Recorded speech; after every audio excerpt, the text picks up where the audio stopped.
हरी इच्छा बलवान है। कन्या एक और बारातें दो आई। आखिर विवाह किसके साथ होगा।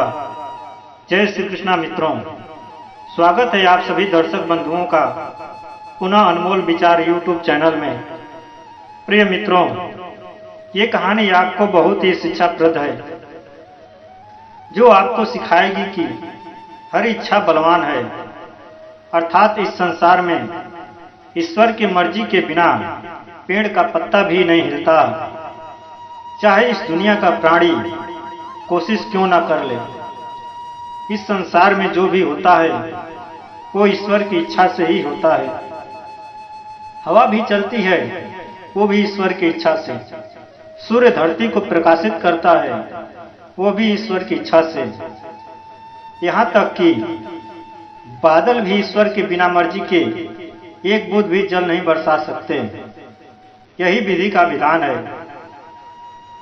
तो मित्रों, आइए इस कहानी के माध्यम से आपको समझाने का प्रयास करते हैं कि ईश्वर की इच्छा बलवान कैसे होती है, जिससे आज का विषय है कि कन्या एक बाराती दो आए।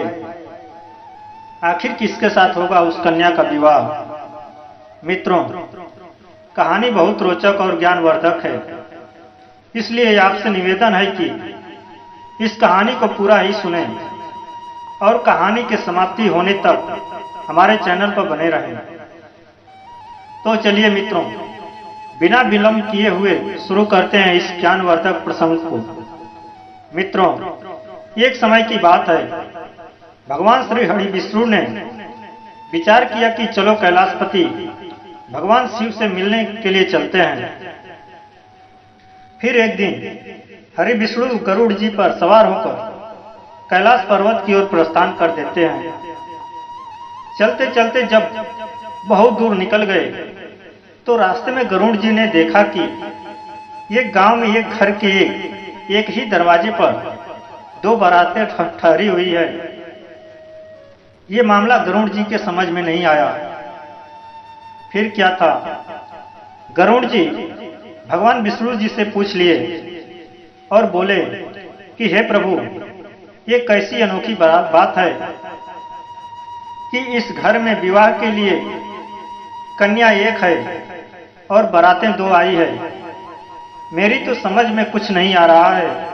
तब हरि विष्णु जी बोले, हाँ गरुड़ जी, एक ही कन्या से विवाह के लिए दो अलग अलग जगह से बारातें आई हैं।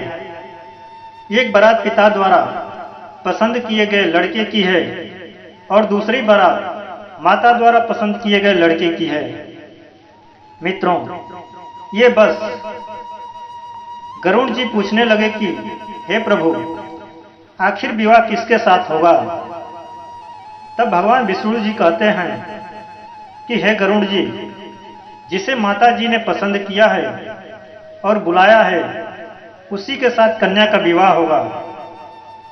मित्रों, भगवान की बातें सुनकर गरुड़ जी चुप हो गए और भगवान हरि विष्णु जी को कैलाश पर्वत पर पहुंचाकर कौतूहलवश पुनः उसी जगह पर आ गए जहां दोनों बारातें ठहरी हुई थी। फिर गरुड़ जी ने विचार किया कि यदि मैं माता के बुलाए गए वर को यहां से हटा दूं तो कैसे विवाह संपन्न होगा। देखें प्रभु की बात कैसे सत्य होती है। मित्रों, फिर क्या हुआ, गरुड़ जी विधि को विधान को देखने की जिज्ञासा के लिए तुरंत मां के द्वारा बुलाए गए हुए वर को उठाया और ले जाकर एक सुनसान समुद्र के टापू में रख दिया। दोस्तों, ऐसा कर गरुड़ जी थोड़ी देर के लिए ठहरे भी नहीं थे कि उनके मन में अचानक विचार आया कि मैं तो उस लड़के को यहाँ उठा लाया हूँ, पर यहाँ तो खाने पीने की कोई व्यवस्था नहीं है। ऐसे में इस नरगिस टापू में ये भूखा ही मर जाएगा और वहाँ सारी बारात मजे से छप्पन भोग की आनंद लेगी। ये तो बिल्कुल उचित नहीं है, पर इसका पाप मुझे अवश्य ही लगेगा। अब मुझे ही इसके लिए कुछ खाने का इंतजाम करना होगा। मित्रों, गरुड़ जी सोचने लगे, यदि विधि का विधान देखना हो तो थोड़ा परिश्रम मुझे भी करना पड़ेगा। ऐसा विचार कर वे वापस उसी स्थान पर आ गए जहां से वर को उठाकर ले गए थे।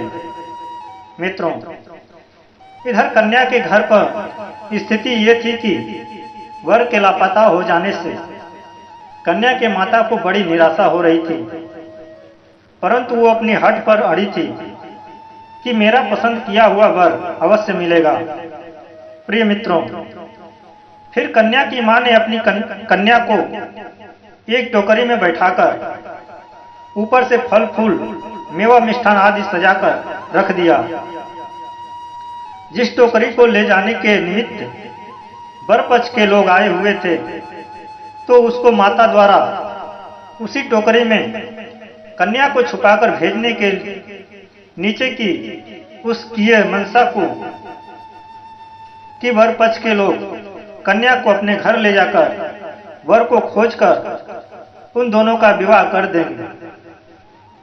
फिर माता ने अपना ये भाव किसी तरह होने वाले समधी को सूचित कर दिया।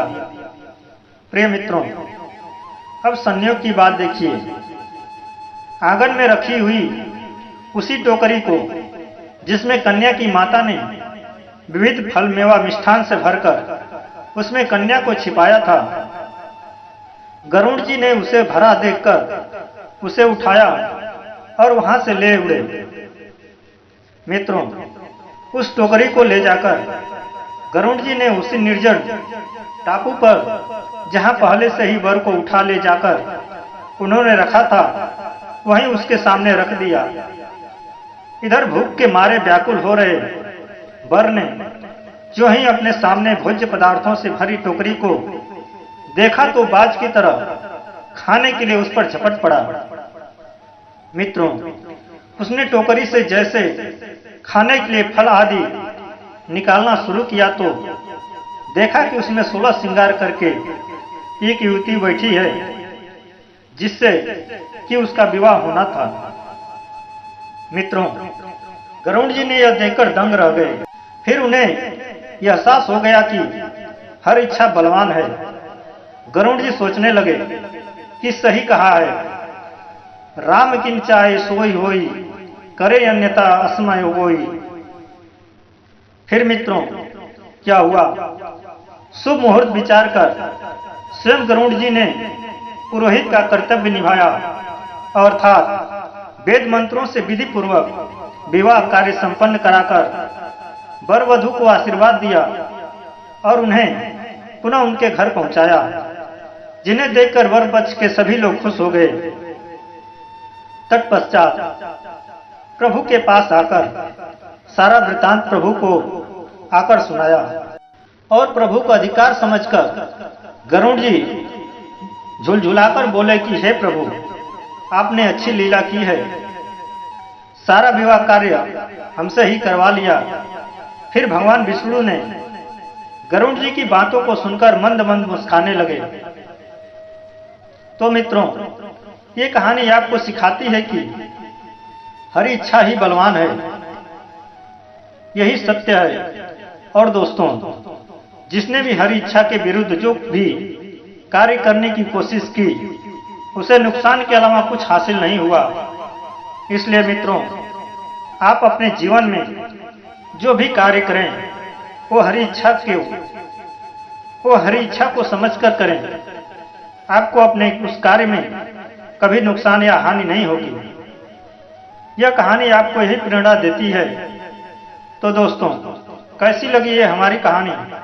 अगर ये कहानी आपको अच्छी लगी है, पसंद आई है, तो कमेंट बॉक्स में जरूर बताना और हो सके तो दोस्तों के लिए शेयर जरूर कर देना, ताकि उन्हें भी इस तरह की जानकारी मिल सके और वो भी अपने जीवन में कुछ कर सके। तो मित्रों, पुनः मिलते हैं अगली वीडियो में किसी और नई चर्चा के साथ। तब तक के लिए धन्यवाद। राधे।